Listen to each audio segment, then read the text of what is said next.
Exodus chapter 19. On the first day of the 3rd month after the Israelites left Egypt, on that very day, they came to the desert of Sinai.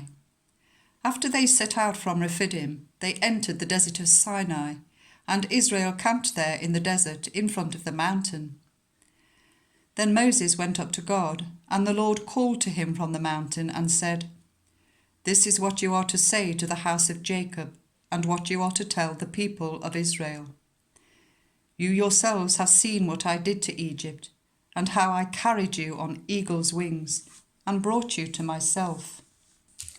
Now, if you obey me fully and keep my covenant, then out of all nations you will be my treasured possession. Although the whole earth is mine, you will be for me a kingdom of priests and a holy nation. These are the words you are to speak to the Israelites."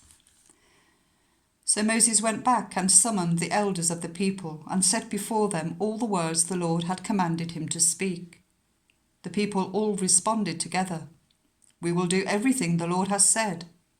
So Moses brought their answer back to the Lord.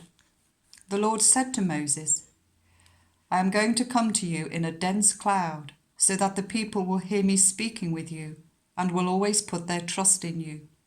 Then Moses told the Lord what the people had said. And the Lord said to Moses, "Go to the people and consecrate them today and tomorrow. Make them wash their clothes and be ready by the 3rd day, because on that day the Lord will come down on Mount Sinai in the sight of all the people. Put limits for the people around the mountain and tell them, 'Be careful that you do not approach the mountain or touch the foot of it. Whoever touches the mountain is to be put to death. They are to be stoned or shot with arrows. Not a hand is to be laid on them. Whether people or animals, they shall not be permitted to live. Only when the ram's horn sounds a long blast may they approach the mountain.'" After Moses had gone down the mountain to the people, he consecrated them, and they washed their clothes. Then he said to the people, "Prepare yourselves for the 3rd day. Abstain from sexual relations." On the morning of the 3rd day, there was thunder and lightning, with a thick cloud over the mountain, and a very loud trumpet blast. Everyone in the camp trembled.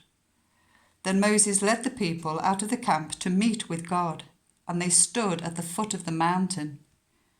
Mount Sinai was covered with smoke, because the Lord descended on it in fire. The smoke billowed up from it like smoke from a furnace, and the whole mountain trembled violently. As the sound of the trumpet grew louder and louder, Moses spoke, and the voice of God answered him. The Lord descended to the top of Mount Sinai and called Moses to the top of the mountain.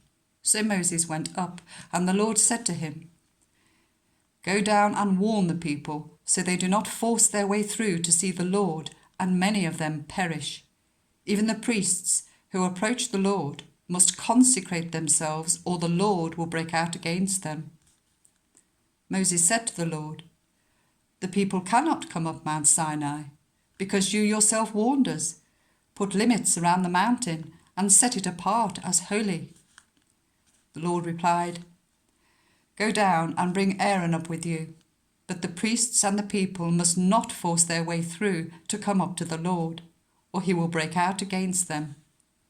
So Moses went down to the people and told them.